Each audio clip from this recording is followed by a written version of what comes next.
वक्रतुण्डं महाकाय सूर्यकोटिसम्प्रभ निर्विघ्नं कुरु मे देव सर्वकार्येषु सर्वदा। बोलो गणेश भगवान की जय।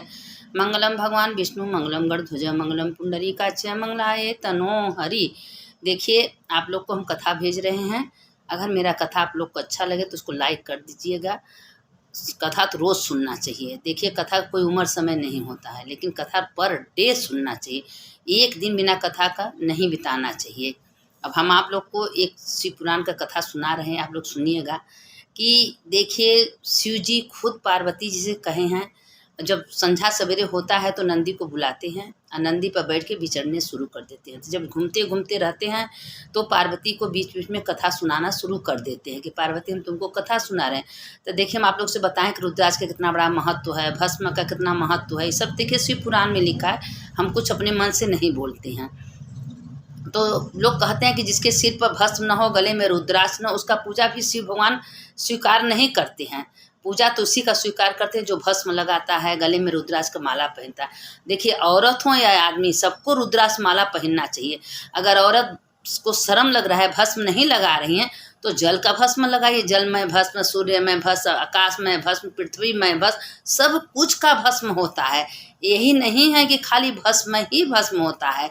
देखिए, भस्म का कितनी बड़ा महत्व। आप नहीं कर रही हैं तो हाथ में जल ले लीजिए, 3 उंगली से बोर के कर दिए, जल में भस्म लगा लीजिए। भस्म का उतने महत्व होगा जितना महत्व भस्म हुआ था। कहीं आप जा रही हैं, आ रही हैं, नहीं कुछ साधन है तो जल का भस्म लगा लीजिए, आकाश का भस्म लगा लीजिए।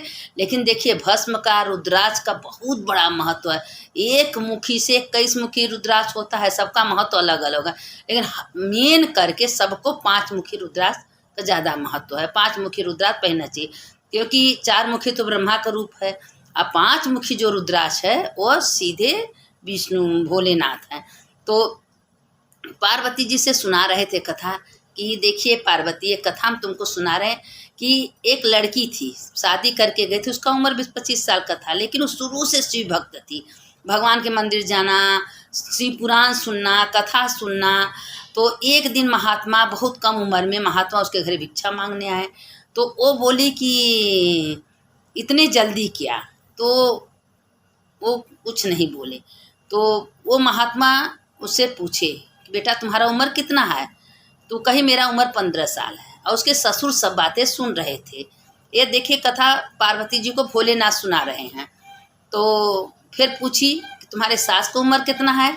तो कही मेरे सास को उम्र 5 साल है। तो उसके कहें ससुर कि इसको शर्म नहीं लगता है, अपने को 15 साल बता रही है, अपने सास को 5 साल उम्र बता रही है।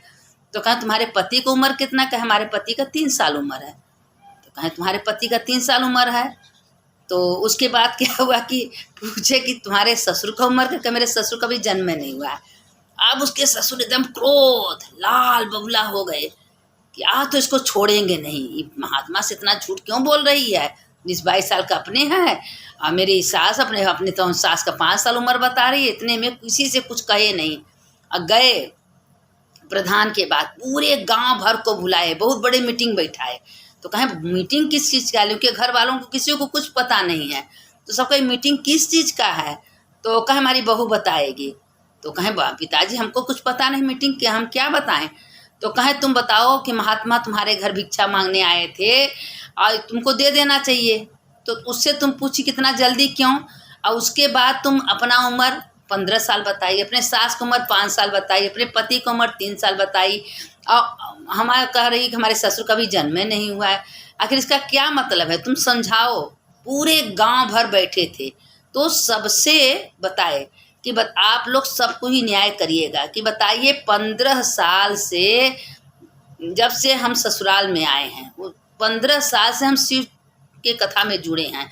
जहाँ शिव पुराण होता है, जहाँ शिव कथा होता है, वहाँ हम जुड़े हैं, वहाँ कथा सुनते हैं। तो कुछ दिन तो अपने सास को जब हम सुन के कथा आते थे, अपने सास को सुनाते थे, मेरी सास को समझ में नहीं आता था। लेकिन सुनते सुनते सुनते 5 साल से मेरी सास भी कथा सुन लगी। तो उनका उम्र 5 साल, हम 15 साल से भगवान के भक्ति में लगे, मेरा 15 साल। और मेरे पति को धीरे धीरे समझाते समझाते हो गया 3 साल। तो मेरे पति 3 साल से कम भगवान में जुड़ गए हैं। और मेरे ससुर को तो लेना देना कोई मतलब नहीं है, इधर का बातें उधर का बातें, परपंच, झूठ, सास, सबको अकलंक लगाने। तो मेरे ससुर का तो जन्म नहीं हुआ है। तो बताइए सही है कि नहीं है। महात्मा से इसलिए हम पूछें कि आप इतना जल्दी सन्यासी क्यों बन गए इतने कम उम्र में। तो कहें कि देखिए ज़िंदगी का कोई भरोसा नहीं है, जितना दिन भगवान हमको जीवन दिए हैं उतने जीवन में हम भगवान का नाम भजन कीर्तन, कल कौन देखा है। आज हम बोल रहे हैं, अभी 1 घंटे में 1 घड़ी में का ज़िंदगी का भरोसा नहीं है। तो मेरे साथ जाएगा क्या? मेरा कर्तव्य, मेरा भजन, मेरा कीर्तन, मेरा सत्संग, यह दुनिया का प्रपंच मेरे साथ नहीं जाएगा। तो वो महात्मा ऐसे बोले। अब जितने लोग गांव घर के सब बैठे थे, सबका वाह बहू, सबका तो आँख खोल दी। अब उसके ससुर उसके पैर पर गए, बहू ठीक है, हमको भी शिव पुराण में जोड़ लीजिए, शिव चर्चा में जोड़ लीजिए, हमको तुम कथा सुनाइए। सही बात है, मेरा जन्म नहीं हुआ, आज तक तो कभी हम कथा पुराण सुने ही नहीं, कभी सत्संग में गए ही नहीं। जहाँ शिव पुराण होता था, भागवत है, गीता, हम कभी नहीं गए हैं। तो सही बात है, मेरा तो जन्म नहीं हुआ है।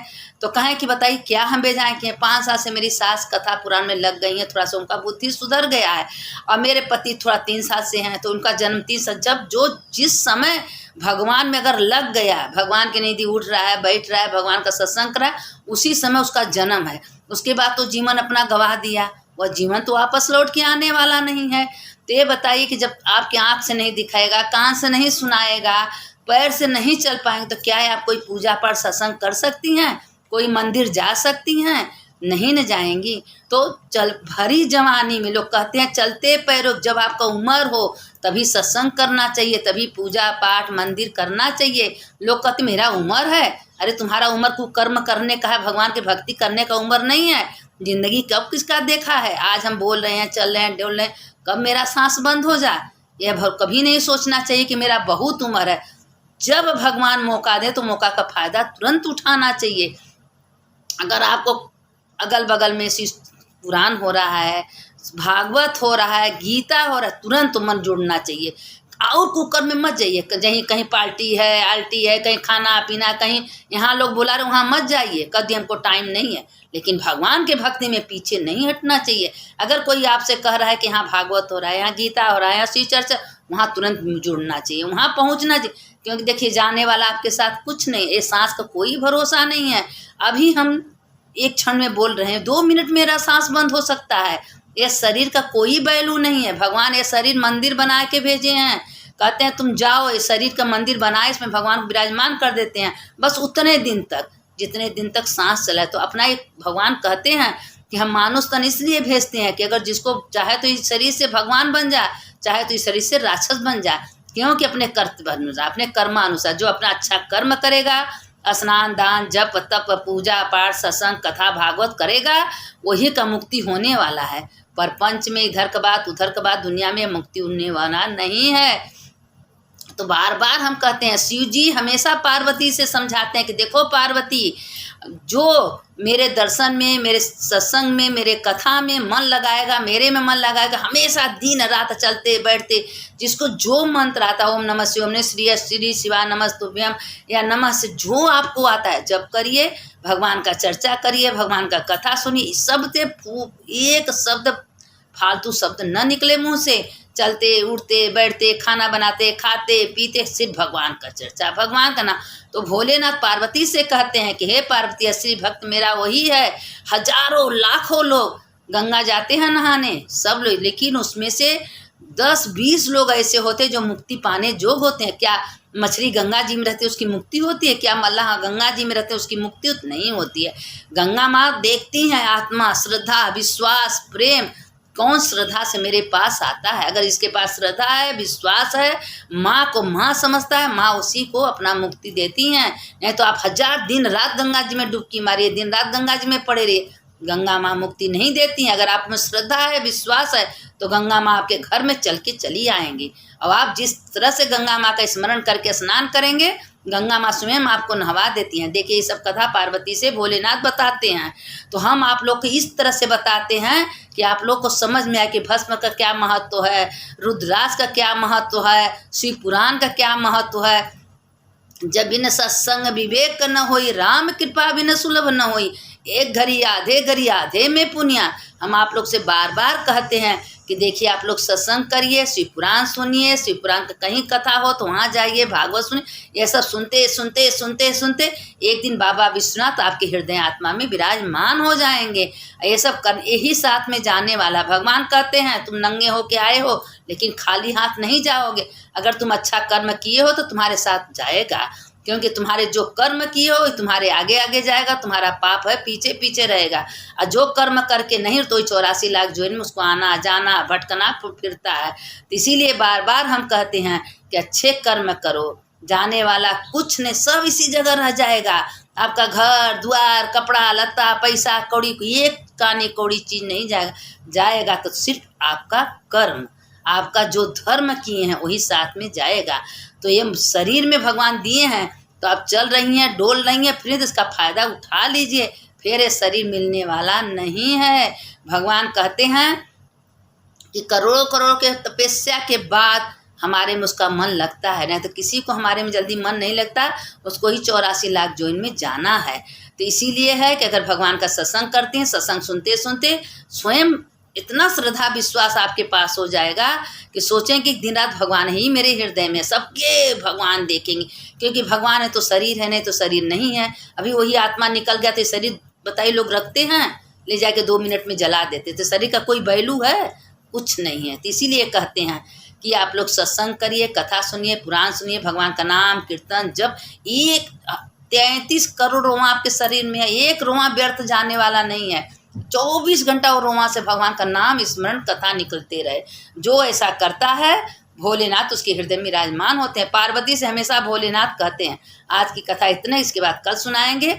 जितना हमारे पास समय हम आप लोग को कथा भेजते रहेंगे। क्यों कि मेरे पास समय नहीं है, क्योंकि हम आजकल थोड़ा बिजी हैं, थोड़ा भागवत सत्संग कथा में पहुँचते हैं, इसीलिए हमको टाइम नहीं मिलता है।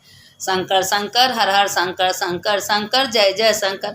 सुनने वाले की जय, सुनाने वाले की जय। मंगल भवन मंगलहारी, उमा जपत ही त्रिपुरारी। हर हर महादेव, घर घर महादेव। सुनने वाले की जय, सुनाने वाले की जय।